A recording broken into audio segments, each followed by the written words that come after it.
Hi there, in this short tutorial, I will walk you through how to delete custom or professional emails in your cPanel. My name is Alice from StormerHost. Let's get started.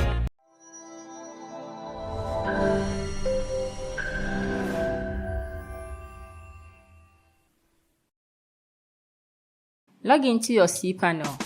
At the email section, click email account.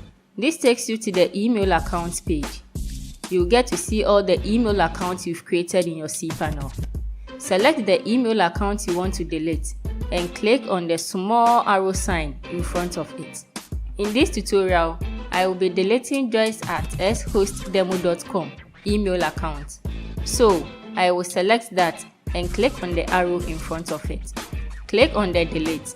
You get a notice asking you to confirm the deleting process.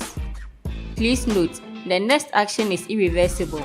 When you delete an email account, it permanently deletes all the account's data, including the inbox and sent messages. Proceed with caution. Click on the delete under the notice. Wait for the process to complete. Email account deleted successfully. This brings us to the end of this tutorial.